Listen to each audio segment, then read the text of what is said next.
اعوذ باللہ السمیع العلیم من الشیطان اللعین الرجیم بسم اللہ الرحمن الرحیم۔ سامعین اکرام، آپ کی خدمت میں پچھلی ویڈیو میں نے عرض کیا تھا کہ شیطان کو کس طریقے سے آسمان پر خدا نے بلا لیا تھا جب شیطان نے دعا کی تھی، اور اس کے بارے میں یہ بیان کیا تھا کہ فرشتے بھی یہی سمجھتے تھے کہ شاید یہ کوئی فرشتہ ہے۔ تو اس سے آگے حضرت امیر المومنین علیہ السلام ارشاد فرماتے ہیں کہ آسمان پر پہنچنے کے بعد جب کہ وہ ملائکہ کے ساتھ رہتا تھا، اس نے وہاں بھی 2 رکعت نماز 4000 سال میں ادا کی تھی۔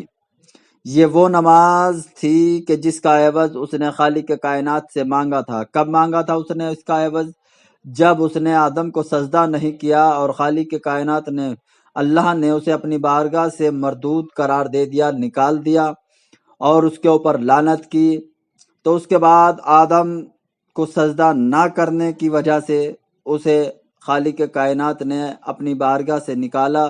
تو شیطان نے کہا کہ پروردگار عالم، میں نے تیری اتنی عبادت کی، یعنی یہ جو شیطان نے کہا تھا میں نے تیری اتنی عبادت کی، تو یہ وہی 4000 سال میں جو 2 رکعت نماز تھی، یہ اسی کے بارے میں کہہ رہا تھا، اور اس نے کہا کہ مجھے اپنی اس عبادت کا کچھ عوض دے۔ تو اس پر خالق کائنات نے کہا تھا بتا تجھے کیا چاہیے؟ تو شیطان نے اپنی طولانی زندگی مانگی تھی، اور بھی بہت ساری چیزیں اس نے خالق کائنات سے مانگی تھی۔ اسی 4000 سال میں مکمل کی گئی 2 رکعت نماز کا عوض اسے یہ دیا گیا۔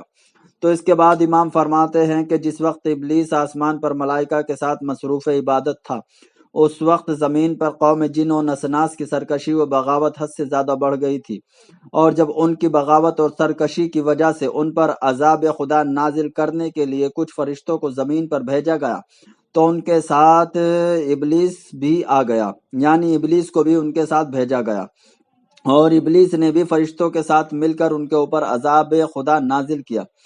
چنانچہ جب ان میں سے ان لوگوں پر عذاب نازل ہو چکا جو عذاب الہی کے مستحق تھے، تو بقیہ جن و نسناس کو خدا نے زمین کے اوپر رہنے کے بجائے زمین کے نیچے رہنے کا حکم دیا، اور کچھ کو ہوا میں ہی رہنے کا حکم دیا گیا۔ تب سے وہ جن ہوا میں اور زمین کے نیچے رہنے پر مجبور ہو گئے۔ فقط و سلام۔